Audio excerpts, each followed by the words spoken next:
Stick a move in the ring. You can hit me with a word you fling.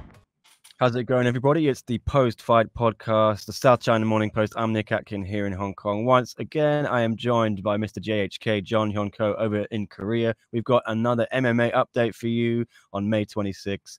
We are going to start talking about, of course, there's only one place. Usually it's this guy, isn't it? Conor McGregor, causing a stir over the weekend with his fanciful GOAT rankings, ranking himself as number 2, if not tied number 1. John, yeah, what's your take on Conor's Twitter run, and where would you place him in the GOAT rankings?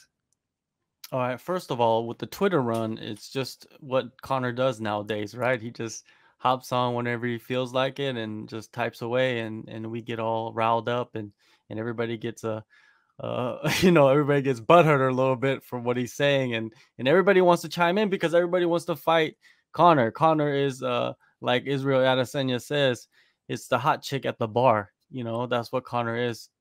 Probably for the rest of his life will probably be like that. And him going on Twitter and saying anything, it's newsworthy. Him ranking himself number 2 as the GOAT, I don't even see him as even in the top 5. You know what I mean? Like, do you see him as a top 5 greatest of all time yet? Let me put it up on screen here. We'll see what he said.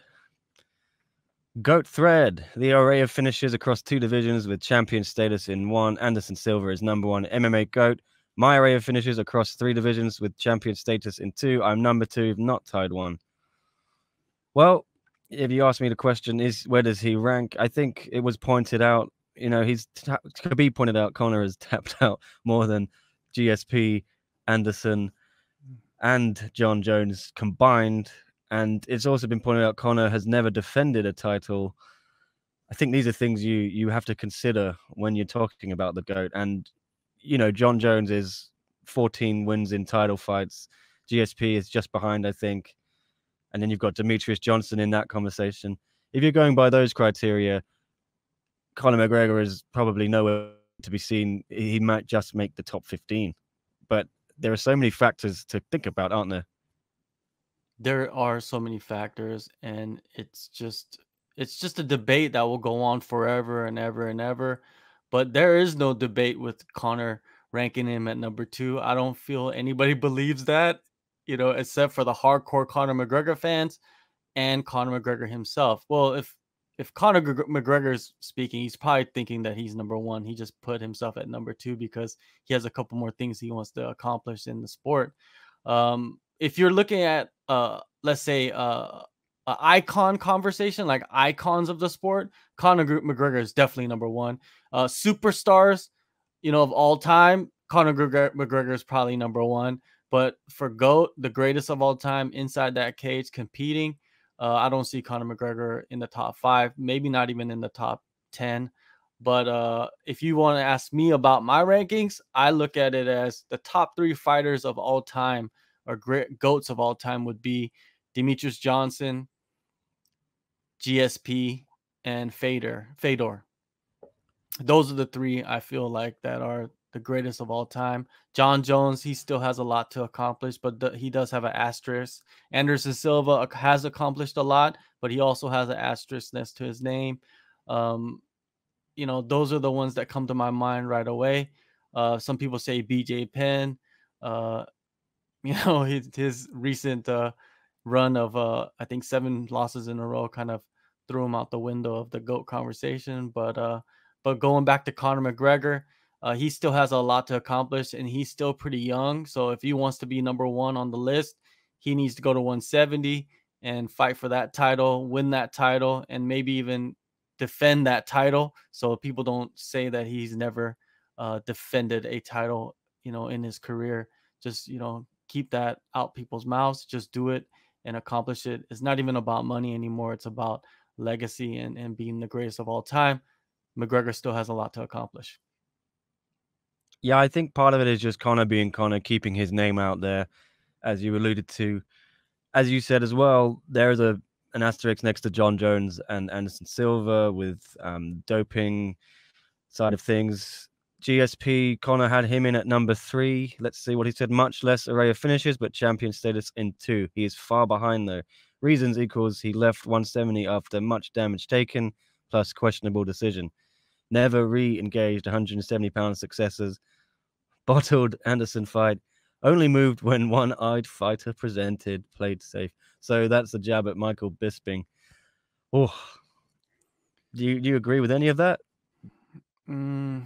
It's he's speaking some truth to it, right? But at the end of the day, it's about winning, right? This is a sport. You win, and that's what GSP did. He won for a long time, and he did come close to losing a couple times, but he still won the fight. He doesn't have the spectacular finishes Conor McGregor has, but if you win and if you look at the level of talent that GSP has gone through, it's respectable, and but Conor does point out some things, some flaws, but you can't deny that GSP won the welterweight title twice, and in the second run he retired with the belt, and then came back and won the middleweight title and retired with the belt. Nobody has done that, right? Nobody. You cannot pick anybody that has done that. Not even McGregor. McGregor has not done that. So, yeah, him putting GSP at number 3, that's kind of weird. Well, he has John Jones at 4, maybe tied 3. More array of finishes than 3 and still active, but champion status in just 1. Reasons equals multiple lackluster decision performances plus questionable decision win. Attempting to safe play heavyweight entry, avoiding its champion. I don't know. I think taking Francis over Stipe it's not really playing it safe, is it? If he is going up to heavyweight. Yeah, that's blasphemy, right? It's like, what are you talking about? What's wrong with you? Why would you say that? John Jones, only thing that is a negative target in his resume is just the steroid thing, right? That's it. Like, take away all the distractions outside the cage. We're talking about in competition. The only thing that he has is those steroid accusations, or I don't even know if they're accusations. It's a real thing, right? It's the pulsing. What is it called? Pulsing what? Oh, micro something or Yeah, some getting wide. microscopic, tainted Yeah. supplements or whatever Oh. you want to call it. But anyways, with Jones, if he didn't have that, he would be most likely tied for number 1, right? Especially he's still fighting. So if he does go up to heavyweight and fights Francis and fights the champ, then he would have a strong argument to be greatest of all time. But those PED, results, it's just always going to put that little speck of doubt in everybody's mind. Yeah, and I think it's fair to say his last 2 wins have been questionable. You could make a case for Thiago Santos and Dominic Reyes winning those fights, can't you? And so Conor is speaking a little bit of truth here. No doubt about that. But yeah, it's going to be something that I think that's going to be brought up for the next couple of weeks with other fighters that are going to be doing interviews. They're going to be asked about Conor's rankings. And if I was interviewing John Jones or Anderson Silva or GSP, that's one of the questions you definitely ask him, right? If you had the chance, the opportunity, you would ask him about those rankings. Yeah, let's see what he said about the PEDs. I didn't mention PED results on multiple entrants, even though that makes me the clear current number 1 MMA GOAT, along with still being active. Although it shames as well as puts all runs and finishes in complete doubt. I've ignored multiple juice heads. A true GOAT must do it all. Clarity on Silva's earlier number 1 spot. Most stylistic finishes on resume. Front kicks to face, up elbow, albeit outside UFC. Tied plum knees leading to broken facial bones. Long list of jaw-dropping finishes. Myself, Anderson, have the most exciting, important finishes in the sport, and I'm only warming up. Important. How do you have an important finish? I don't understand that. Aren't all finishes important? Does one person's finish mean does one person's is one person's finish more important than the next person's finish? I don't understand what he's trying to. I don't comprehend that. But he does make a point about the PEDs, and there's 2 sides to that, right? There's people that got caught for PEDs, and there's people that have not gotten caught for PEDs, and they've been fighting for a long time. They've just been lucky and smart about it. And that's just a matter of the fact, right? It's just that's how the sport is. We know that there's guys out there that is always trying to get an edge, always trying to be one up, to the next one. And TJ Dillashaw was a perfect example of that. Nobody really expected him to be on PEDs, but that wall came crashing down right after he lost to Henry Cejudo. So we don't know what can come out later on because USADA keeps all the samples, right? Since they started collecting samples, so they could go back and test people's samples years, later, and we might find out some things that we don't want to find out about the past, and it could come up and come to haunt people that are talking trash right now against the PED users. Yeah, well, this sparked a lot of debate, didn't it? And I think one of the more interesting responses that I thought was Nate Diaz weighing in, and we'll see what he said on Twitter here. I believe I'm not able to repeat it myself, but you can see exactly what he thought of Conor's rankings. Yeah, and then that, of course, prompted a response in kind from Jorge Masvidal. We'll bring that up. It seems like Masvidal now may be switching his sights to a rematch with Nate Diaz. Do you find this strange, given that he seemingly had a title shot lined up? I mean, he must be the first guy to turn down a title shot in UFC history. I'm trying to think. This is bizarre, isn't it? Oh, this world of MMA is the most bizarre and has become new levels of bizarre in 2020. You got Jorge Masvidal talking about he wants to rematch Nate Diaz. I don't understand why you would want to do that. You already beat him, and convincingly. It's not like it was a close fight. You smashed Nate Diaz. I don't care if there's 50 million Nate Diaz fans watching this. Reality is reality. We saw it, on, people that were there live, they saw it live. We saw it on TV. Why would you chase that? There's no reason for that unless there's more money. Because at the end of the day, I see Jorge Masvidal as a prize fighter, and if there's more money to be made against Nate Diaz, and same as Nate Diaz, he's a prize fighter. If there's more money to be made fighting each other, I think that you would give up a title shot and go for the Nate Diaz fight. But do you think that there's more money in that? I don't know what there's more money in. I feel like people were mentally preparing for that Usman Masvidal fight, and I think it would have done big money. I don't think Diaz against Masvidal does as much money as the first time around because, as you said, it was pretty one-sided. And you want Diaz maybe to get a couple of wins first before they go back to it. Yeah, there was a controversial finish with the doctor stoppage.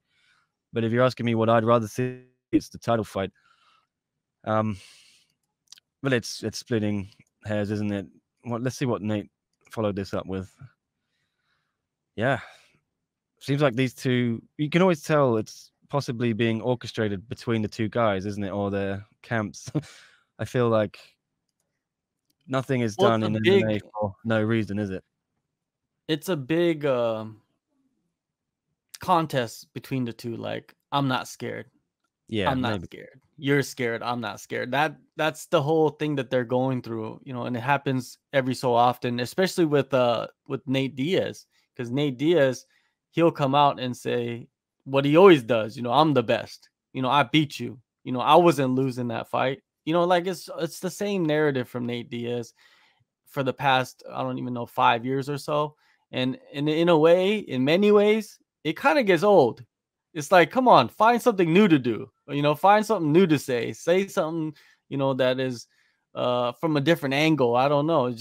It gets old. And Conor realized that, and now he's whenever he goes on social media, he says something different every single time, and attacks from different angles. But Nate Diaz it's just getting old with him. Well, Nate Diaz and Jorge Masvidal having a go at each other seem to have another knock-on effect on other things, because have a look at this. All right, yeah. Ali Abdulaziz spoke to Brett Okamoto and said, well, if Masvidal wants to fight Diaz, Kamaru Usman is going to give the welterweight title fight to Conor McGregor. Want to see that? I wouldn't mind seeing it, Does it make sense? No. And we're talking about Ali. He manages um Usman. And of course, Ali wants to put together the fight that's gonna produce the biggest ripple effect in Usman's career and in his career as a manager, which is basically making the most money, and the most money is with Notorious, right? With against Conor McGregor, and it's probably the best fight. I feel like Conor McGregor would be the easier fight if you stack him against Jorge Masvidal. You know what I mean? That's just me looking at it from afar right now. Usman himself weighed in. Again, I don't think I can fully repeat what he said. I'll just paraphrase. I really don't understand why you all want this man dead, talking about McGregor. He says he would do something to him in there if I wanted. I can't repeat the word. And he'd do nothing. Clearly confident. How do you think the fight would go? Does McGregor have a chance? Well, I think in that tweet or in a previous tweet, he said that he wouldn't even go for a takedown for the first 2 rounds. And if that is true, then that gives Conor McGregor a tremendous amount of advantages against Usman. You know what I mean? Like Usman, if he's not going to go for takedowns, there's no threat of takedowns. That's basically they're going to be in a boxing match or a kickboxing fight. And if it's a kickboxing fight, I'm giving the advantages to Conor McGregor. You know, if he's fighting at 170, he still has that power. His array of attacks is much more wider than Usman, and he's faster than Usman. Only thing Usman has, I think, would be the strength over McGregor. If it stays in a stand-up fight for the first 2 rounds, you know, if I'm a betting man, if that's true and Usman goes in there and doesn't go for takedowns, I would bet on Conor knocking out Usman in the first 2 rounds. Well, you can all see what he said there. I won't repeat it. We try to keep it clean on the post-fight podcast. Yeah. Are we a PG-13 podcast? I think it's a family newspaper, the SCMP. So okay. Try to stick by I'll try to keep myself keep my well, language to a minimum. Yeah, when it comes to articles, we tend to blur out the swear words and things like that. It was a nightmare during the BMF title fight. Oh, couldn't say anything. Yeah, because that word is definitely banned on SCMP. Yeah, I think you know which mud word ruckers. Yeah, all right. Well, mud rucker. there's plenty other things to talk about. Why don't we have a little look at this? Henry Cejudo releasing a statement of sorts. Everyone's been asking, is he actually retired? Is he actually walking away? I still think it's not 100%, but have a little look at what he said. He put up a picture with him and Dana on Instagram and said some nice words. Thank you for the awesome experiences, Uncle Dana White. I will forever be grateful. Thank you for taking a chance on the sport that people thought would never make it. To all my coaches and fans, it's been a wonderful ride. Triple C is out. And there's a microphone. Presuming he means a mic drop there. Hashtag retired on top. Hard to argue that he didn't retire on top, right? Going out with the belt. Yes and no. Okay. Like if you look at who he was targeting to fight in his title defense in the bantamweight division, he was looking to fight Aldo and or Dominic Cruz, right? Which are guys that probably didn't deserve a title shot, but have bigger names compared to let's say the up and coming guys in the bantamweight division.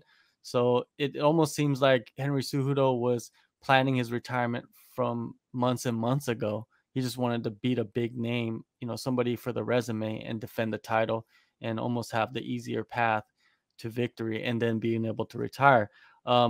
Another thing that I don't like about the Instagram post is I don't understand why people keep calling Dana White Uncle Dana White. What is the purpose of calling him uncle? You know what I mean? It almost seems like Henry Cejudo, he's not really retiring. He's kind of like apologizing to Dana White in the UFC right now because his plan of retirement has failed. They just ripped him from the rankings. They stripped him of the belt already, and it's like unprecedented how fast they've done that, right? After somebody has retired. Usually it takes a little bit of time, right? Because it's like retirement is like a belly button. Everybody has one, right? In MMA. But the UFC ain't playing around with Henry Cejudo. I think like they're kind of pissed off at what he's trying to do. And this is the repercussions of playing games with the UFC. Henry Cejudo, he puts out this statement, but next week, I think like a recent interview, he was saying like the only way he's gonna come back if he has a fight against Volkanovski. Is like, man, I don't think the UFC would ever do that. Why would they reward a guy for retiring and leaving two divisions without a champion with another title fight against Volkanovski? And Volkanovski, of course, he's gonna want to fight Henry Cejudo because he wants to take the name. Let's look at that. Alex Volkanovski tweeting about it. It's on the screen now. He said, let's do it. Because he put up a little graphic from an interview Cejudo did. Henry Cejudo on the fight that would bring him back. Honestly, if there's one fight that would really wake me up, that would be worth it for me to be like, hey, man, I'm willing to put my credentials on the line for somebody. It would be fighting Alexander Volkanovski at 145 pounds. Then I'd be C4. So that's a reference to a new nickname. He would advance like Pokemon from Triple C to C4. Yeah. So things like that, I look at those and I think that's why people find it hard to believe you're retired, because it seems more like a negotiating ploy. And we all saw what happened with John Jones trying to get this Francis fight. Seems like Henry can't get the money he wants from bantamweight and especially flyweight. Going up featherweight seems to be a little bit more money there. And that would be a huge fight, especially if they did it in Australia, right? It would be a big fight. Does it make sense to put this fight together? No. Would I like to see that fight? Yes. But is it going to be more money than compared to a fight against Dominic Cruz or a bantamweight fight? I don't believe so. Volkanovski he's the champion of the featherweight division, and he's beaten Jose Aldo and Max Holloway and Chad Mendes, but he's still growing as a star himself. You know what I mean? He's not established to where they're going to put big money out there for both these guys to fight each other. I just don't see it happening with the UFC, even though it would happen in Australia, and maybe they might give Cejudo. I don't even think they would even give Cejudo in that contract to fight him pay-per-view points, right? They would just give it to the champ because he's the champ. But yeah, it's just like you said, Cejudo's just trying to angle himself into making more money if he does come back to the UFC. And picking Volkanovski as his next opponent doesn't make any sense. It's not going to make you more money. You need to go chase after like some lightweight or something. Go after Khabib, right? Go after him. Why not? You know, like if you want to make money and if you're willing to risk your health, go after Khabib. That's the money. Go after Conor. That's the money, right? At 155. Skip, that has never been done, right? A guy that won the bantamweight belt and jumped up to lightweight and fought for the title and won it, or even just fought for the title. If you want money, go up there. Don't mess with Alex Volkanovski. That's not the money fight. Alex Volkanovski needs to beat Max Holloway. That's the fight they're gonna put together. So I don't know. Cejudo's just, I don't know if it's manager, if it's him, and they're just colluding together and creating these conspiracies and ideas and just throwing stuff on the wall and saying like, hey, let's see what the UFC snatches up. I have no idea, but none of it's working. None of it is appealing. All right, Colby Covington. Let's talk about him. He appears to have been removed from the American Top Team's roster on their website. Yeah, I saw this on Reddit MMA earlier.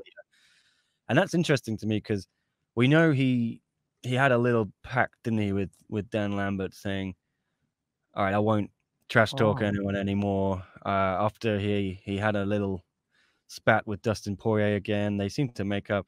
But then he went straight out and dissed Joanna and George Masvidal again, and he's been spouting his mouth about Masvidal again this week. And yeah, if we have a little look through here, he is not there anymore. Is this it's mean like he's gone? from ATT.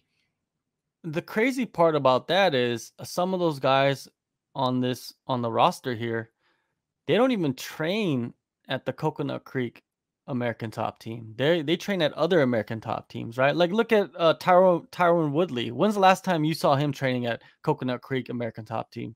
It probably hasn't been years, right? And then you see Douglas Lima. He goes down there from time to time, but he's based in Atlanta. Uh, there's a couple other guys. His brother is there listed, and he's also in Atlanta. So I don't know. That is kind of odd that they took down Colby. I wonder where he's gonna go. Is he gonna create his own team, or maybe he's gonna go over to Sanford MMA? But I don't see many teams like welcoming Colby Covington into their gym, though. You know what I mean? I've asked fighters about this. I asked them, like, if you had a Colby Covington come in, would you be welcoming to having him in there? And a lot of them weren't too happy about that. They wouldn't be happy about having a guy like that in the gym, especially with the past he's had. Yeah, well, I think it's from this latest interview he's done with MMA Fighting. I'll try and bring it up on the screen here, but he had another go at Masvidal, and he had another pop at Tyron Woodley. It must be impossible to run a team like this when you have someone doing that, right? Can you think of Yeah. anywhere else which has such infighting caused by one person? Well, the one thing that other teams are good at is keeping it in house, Yeah. right? But what Colby Covington is doing is he's putting it out there for everybody, and it might not even be a major beef. He just displaying it that way in the media, and that could be the major problem with the American Top Team. You know, the roster and the fighters and yeah, he's crossing the line. You know what I mean? Like a lot of fighters are not going to be happy about that, and this is the results of that, most likely. Yeah. Interesting. Yeah, What that's do you think actually, I didn't happened even know with? that happened. Yeah, I mean, how do you think Colby's gonna land in terms of his next fight? It seems to be trying to push Woodley, but Woodley's tied up with Gilbert Burns. Usman's tied up. Leon Edwards doesn't seem. Yeah, Leon would take Colby, wouldn't he? Yeah, Leon would take Colby. Like I said before, Stephen Thompson would take Colby. You know, Colby's a big fight for anybody. He's up there. What is he, like top 3 right now, top 4 in the rankings? He's a big fight for everybody in that roster. Like anybody that has an opportunity to fight Colby, they need to. He's just a big name. If he does move gyms, I could see him moving back to Oregon, going back to his home, and maybe even, you know, going under the tutelage of Chael Sonnen. Why not? Why not? That's the godfather of trash talk. One of the guys, you know, the guys that started it in MMA and made it popular. Maybe he might go there. Who knows? Yeah. It feels like he's calling everyone out, but then making excuses when they respond and say, "Oh yeah, I'll fight you." He then says, "Oh well, he didn't want that fight." Is he just Yeah, stirring things for? staying relevant, right? Staying relevant and trying to find the fight that's gonna make him the most money, and but staying relevant because he's been doing interviews like every 2 weeks when he doesn't really need to. You know what I mean? Like usually fighters of his caliber will do an interview here and there when they're not fighting, but not like on this consistent basis. You know, and that's what Colby has been doing. Um, Hopefully his next interview will be with the South China Morning Post, but that's the only thing that I see in the future. Wishful thinking, I believe, to get Colby would be very tough for us. But He's big in China. Chinese people love him.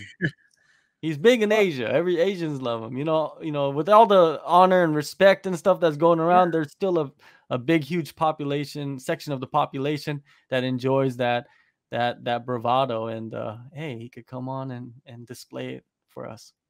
why not? We'll try. Someone who is popular, we have to talk about this. Joe Rogan.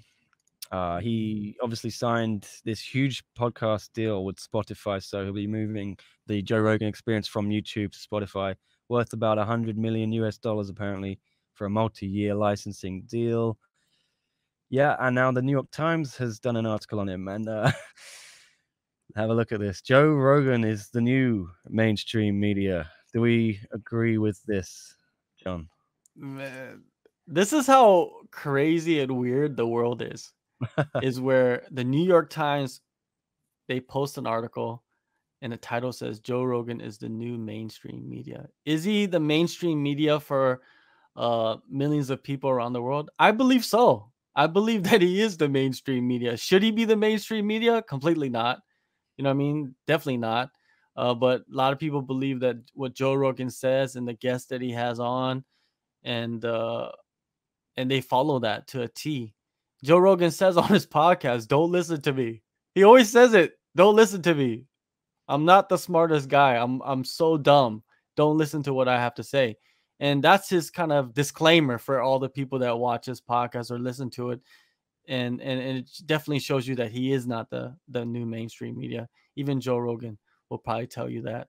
But at the same time, he's treated as mainstream media, and but that's just for the idiots out there that follow celebrities and that are obsessed with celebrity culture. And that's what Joe Rogan is. He's a celebrity that has a big platform. And if you're following him and believing everything that he says, that's just an example of how naive you are. And Joe Rogan, big on him, man. He went from becoming a podcast in his room to $100 million exclusive deal with Spotify within what 11 year. I think within an 11-year span. Yeah. That, even in 10 years, that's incredible. Like, who does that? But yeah, who does that? And it's almost unbelievable. Yeah, what do you think of this? He says there are a lot of holes that have been left by mainstream media. Is that true? Mm, there's holes in everything. You could say that about there's holes in my McDonald's menu. You know what I mean? Like you could add like a hot dog on the McDonald's menu, man. You guys got a hole in there. And mainstream media, of course, it has holes. Everything has holes. You know what I mean? Like fighting has holes. Like that's what you're looking for, right? When you compete against another fighter, you're looking for their holes because they have them. Everything has holes. So him saying that is just like a broad statement. It doesn't make any sense. Yeah. Trying to find the quotes here, but he said something along the lines of the the Spotify deal seemed fake to him.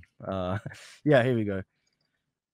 When I saw the news that the king of all podcasting, Joe Rogan, had inked a deal with Spotify for his wildly popular show, I texted to congratulate him on getting crazy rich. How rich? And Joe Rogan replied, weirdly richer, like it doesn't register, seems fake. For him, it's great, isn't it? Like, I don't begrudge Joe that. He's changing the game. He's a real pioneer in podcast game, and now this opens the door for other people, presumably. Even Yeah, well, even us. yeah, well, Yeah, we're another a long 10 way years. away. Yeah. Another Yeah. 100 million Well, at years, least Joe Rogan is 50 something years old, so that gives us a some kind of a chance, right? We're not near close to that age. So hopefully. hopefully maybe in 10 years we'll be doing this and we'll be on Spotify with a $200 million deal. But Yeah, anyways, um yeah, he's been rich. So like being weirdly richer, it's like saying you're hungrier than yesterday. It's like it's the same feeling. Like he was making what 30 million a year off his podcast.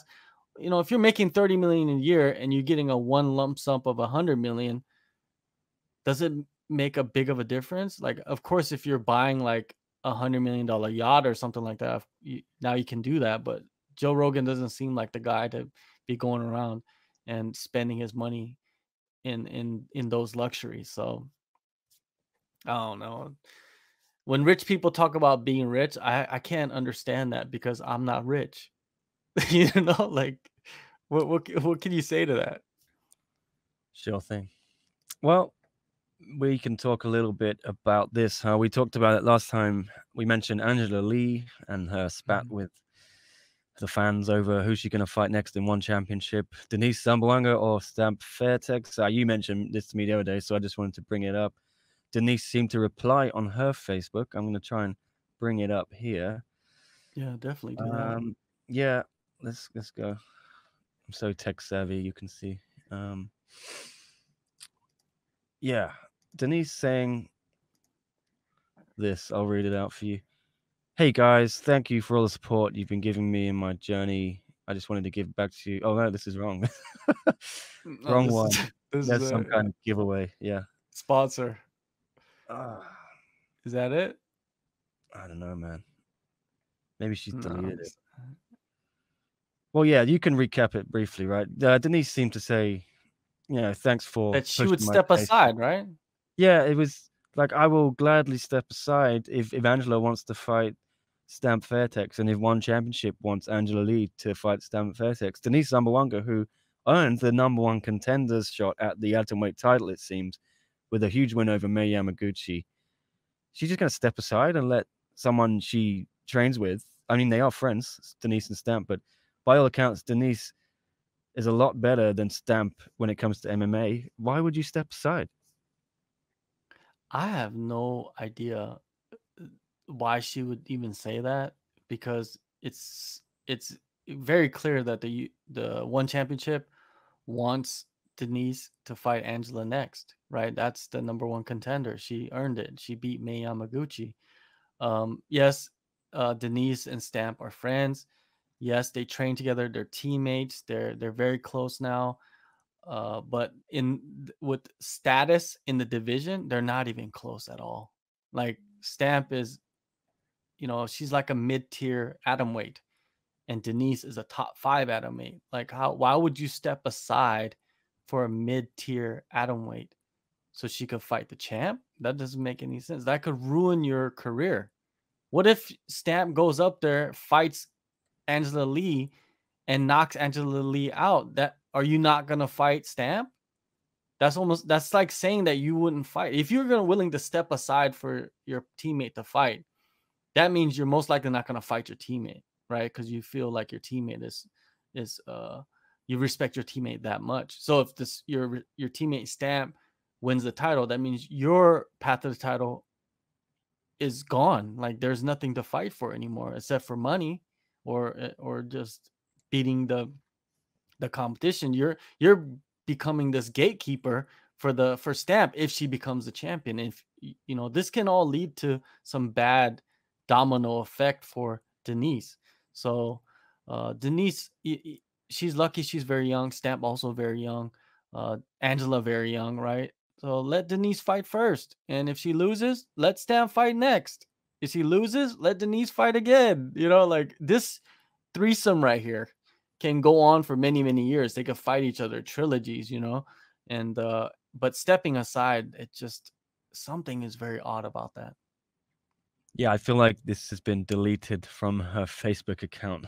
Her comment, the picture remains, but the comment is gone, or the whatever you want to call it, the caption. Just typical, isn't it? Anytime any controversy, it's not even controversial, is it? But anytime something slightly trash talky comes out, it seems to disappear in the circle of One It's Championship. not even trash talk. It's just her saying that she's gonna step aside for her teammate. It's just like everybody's like, who's controlling, the narrative here? Is there somebody? Is there a puppet master? I don't know. It's just weird. Well, we'll see how that one plays out. Hopefully, we're going to have Angela on the show next week or this week. So maybe we can ask her and get to the bottom of all of this, see who she really wants to fight. But anyway, yeah, why don't we leave it there unless you've got anything else that's big in the news today, John? No. Just man, it's just weird. Everything is weird right now. Everything that we talk about, it doesn't even seem like it's the regular MMA world. It feels like we're in some other dimension, and everybody's the same person, but they're just acting differently. And but it's fun. It's so much fun to talk about it, and I enjoy coming on and chatting it up with you, and hopefully next week maybe Diaz is gonna call out John Jones. Who knows? Yeah, well, go check out John on YouTube and Twitter. You can see his handle there at JHK MMA. Always give us a follow too at SCMP MMA. We're on Facebook, Instagram, Twitter, YouTube. And yeah, well, I've got to go move apartment, so I'll get busy with that. But hopefully I'll catch up with you again tomorrow or later this week, John. Yeah, and we can talk about what other crazy news happens then. So anyway, For me, I'm Nick Atkin. This is John Hyun Ko. Thanks for watching, everyone. We'll see you again soon.